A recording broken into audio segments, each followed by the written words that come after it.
जैसे आपको भी कुछ अगर अपने दोस्त से कुछ कहना है तो आसपास खाली होना चाहिए। अगर आसपास बहुत सारे लोग होंगे तो आपको वो कुछ कह नहीं पाएगा जो उसके मन में होगा। वैसे ही अगर थॉट को फुल्ली एक्सप्रेस होना है, आपसे चोरी करना चाहता है और एक पर्सन उसको प्रिवेंट कर रहा है, और दोनों ने अपनी इंडस्ट्रीज़, बहुत बड़ी इंडस्ट्रीज़ इसमें बना ली है। इसमें गवर्नमेंट भी शामिल है, इसमें प्राइवेट प्लेयर भी शामिल है, और इसी में आप प्रोडक्ट्स बनाते हो, उसको सेल करते हो, फिर नए तरीके की चोरी के तरीके निकलते हैं, फिर आप उसमें नया प्रोडक्ट बनाते हो, उसको सॉल्व करने की कोशिश करते हो। तो ये एक साइकिल जो कंटिन्यू होती है, उसमें इनोवेशन और इन्वेंशन, ये सब चीज़ें जब आप उसमें लगाते हो, जो प्रॉब्लम मैन मेड बनी है, उस केस में जो थॉट प्रोसेस लगेगा वो काफ़ी आपको एंशियस बनाता है। पर वहीं अगर हम जो प्रॉब्लम, एग्जैक्ट प्रॉब्लम है, उसके रूट तक जाएं कि भाई हम बेसिकली चोरी कर किस लिए रहे हैं, तो ये तो बहुत ही फंडामेंटल सवाल हो जाएगा ना सोसाइटी के लिए, कि आप एक्चुअली चाह रहे हो कि जो चोरी है वो जड़ से ख़त्म हो।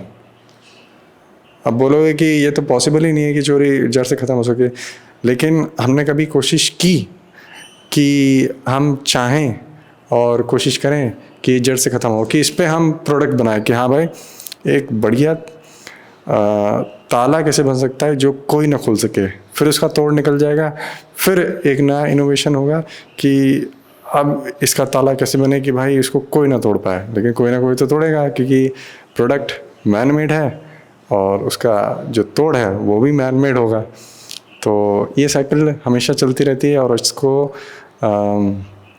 ये जो द प्रोसेस ऑफ इनोवेशन है, आपको स्ट्रेस और एंजाइटी दे सकता है प्रोसेस में। ये तो एक पार्ट हुआ कि आपको स्ट्रेस और एंजाइटी कैसे आती है सुपरफिशियल वर्ल्ड में। स्ट्रेस, और ऐसा तो नहीं है कि स्ट्रेस और एंजाइटी फिजिकल वर्ल्ड में ना आए, जो रियलिटी है उस डायमेंशन में ना आए। रियलिटी की डायमेंशन में भी स्ट्रेस आता है। अगर आपका किसी से झगड़ा हो जाए और वो बंदा ऑफिस में काम करता है, तो हमेशा स्ट्रेस रहेगा कि अगर मैं उससे मिलूँगा तो मैं क्या कहूँगा, आमने सामना हो गया तो उस समय चीज़ों को कैसे डील किया जाए।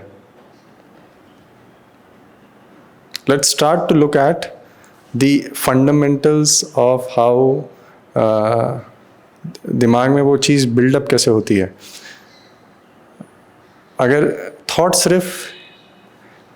अनकंफर्टेबल थॉट सिर्फ एक बार आता है तो वो उतना प्रॉब्लमैटिक नहीं है, लेकिन वही अनकंफर्टेबल थॉट बार बार आए और उसका कोई इमीडिएट सोल्यूशन नहीं है।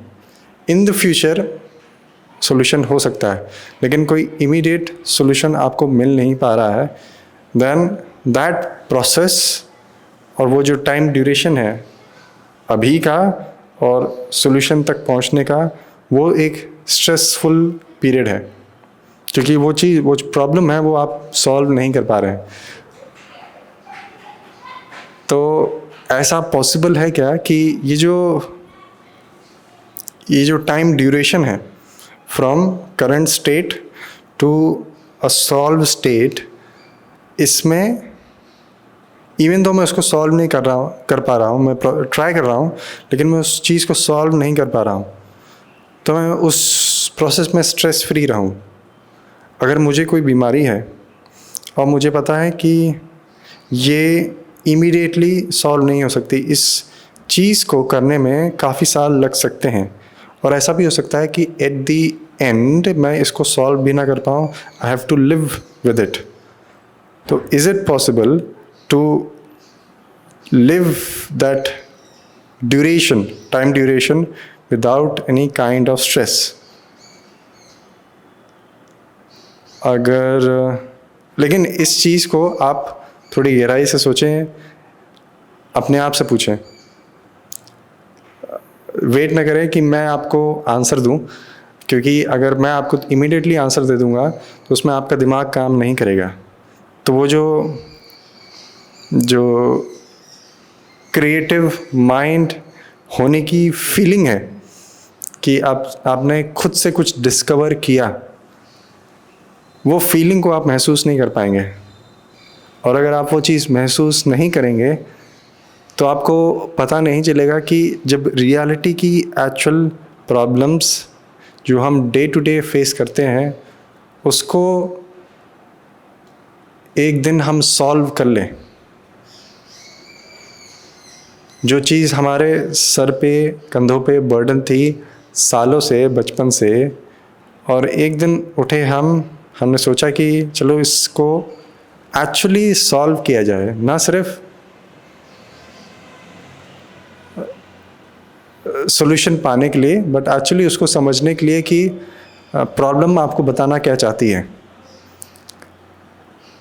तो इतनी क्यूरोसिटी से आप बैठो कि वो जो प्रॉब्लम है वो खुद आपको बताए कि मैं इस नेचर की हूँ, मेरे ये पार्ट्स हैं, और चंद सेकंड्स में ही मैं सारे पार्ट्स को एक बार में एज अ होल देख लूँ।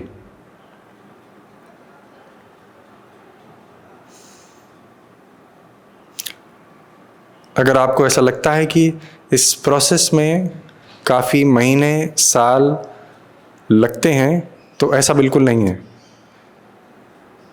एक फाउंडेशन अगर सेट हो जाए जिसमें दिमाग काफ़ी काम है, स्टेबल है, वो काफ़ी सारी चीज़ों के बारे में एक साथ नहीं सोच रहा है, वो उसने एक चीज़ पकड़ी बहुत ही सिंप्लिसिटी से कि जब कोई बच्चा कोई नई चीज़ सीखता है तो उसके आसपास सारी चीज़ें उसको कोई भी चीज़ उसको दिखाई नहीं देती। अगर उसको कोई नया खिलौना मिला तो 1-2 दिन तक उसको आसपास कुछ भी नहीं दिखाई देगा, वो खाना भी भूल जाएगा, वो सोना भी भूल जाएगा, उसको बस वो चीज़ चाहिए क्योंकि वो उसमें उसको मज़ा आ रहा है उस चीज़ को करने में। तो वही क्यूरोसिटी से अगर मैं कोई भी टॉपिक को उठाऊं जो मुझे सबसे ज़्यादा परेशान किया हुआ है इस समय, तो मैं देखूंगा कि मैं बहुत सारी नई चीज़ें देख पाता हूं जो मैंने आज तक नहीं देखी, उसके बारे में ना कहीं पढ़ी, ना कहीं देखी, ना कहीं सुनी। जब आप वो चीज़ ऑब्ज़र्व कर रहे हैं, जैसे वो दिख रही हैं, जैसे आप उसको देखते जा रहे हो, उसको आप ऑब्ज़र्व करते जा रहे हो, तो उसमें कोई फॉर्मूला लगाने की ज़रूरत नहीं है। जैसी है वैसे ही मैं उसको देख रहा हूँ। मैंने कहीं पढ़ा कि अगर मैं अपनी सांसों को काम कर लूँ, रोक लूँ, तो शायद मेरे को जो चीज़ें हैं वो थोड़ी अलग तरीके से दिखने लग जाएंगी। वो ये सब जो थ्योरीज़ लोग देखे गए हैं, इसकी ज़रूरत क्या है? वो चीज़ जब आपके सामने खुद खड़ी है, रोज़ आती है, तो उसको जब आप इनोसेंटली विथ कंप्लीट अटेंशन आप देख पाते हो तो वो खुद ब खुद आपको बताएगी कि मैं इस नेचर की हूँ। और उस समय आप एक्चुअली उस चीज़ को समझ पाओगे, क्योंकि सॉल्व करने से पहले आपको उस चीज़ को समझना बहुत ज़रूरी है। अब कौन सा टॉपिक पकड़े हम कि किस चीज़ को सबसे पहले सॉल्व किया जाए अपनी लाइफ में। तो जब आप अपने आप को थोड़ा सा खाली टाइम देंगे, अब मैं आपको कुछ बता दूंगा कि चलो आप स्ट्रेस, आपको सबसे ज़्यादा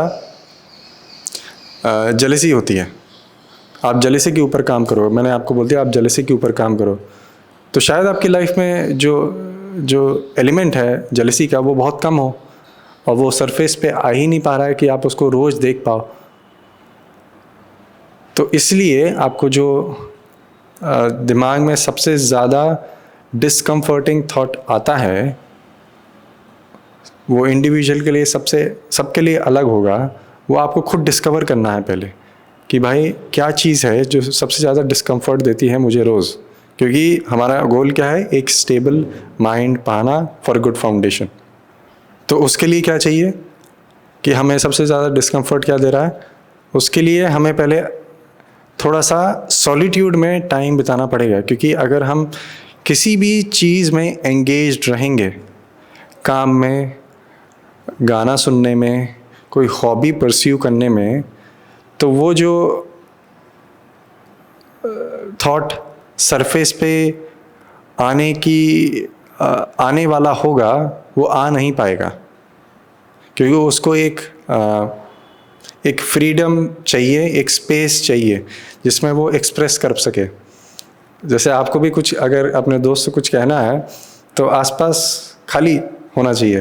अगर आसपास बहुत सारे लोग होंगे तो आपको वो कुछ कह नहीं पाएगा जो उसके मन में होगा। वैसे ही अगर थॉट को फुल्ली एक्सप्रेस होना है तो उसके लिए आपको उसको खाली टाइम देना पड़ेगा जिसमें आसपास कोई नहीं है, कोई हॉबी नहीं है, कोई गाना नहीं है, कोई काम नहीं है। आप सिर्फ बैठे हो उस दोस्त से 1-to-1 कॉन्वर्सेशन के लिए। तो एक बार 1-to-1 कॉन्वर्सेशन आप एक बार ट्राई करके देखो। क्योंकि अगर वो आपने देख लिया तो वो जो फिर आप हमेशा ही दूसरे डायमेंशन में वर्क करना शुरू कर दोगे। You will belong to the reality, but आपका जो थॉट प्रोसेस होगा वो कंप्लीटली ट्रांसफॉर्म कर चुका होगा। ट्राई करके देखो। I will see you in the next video.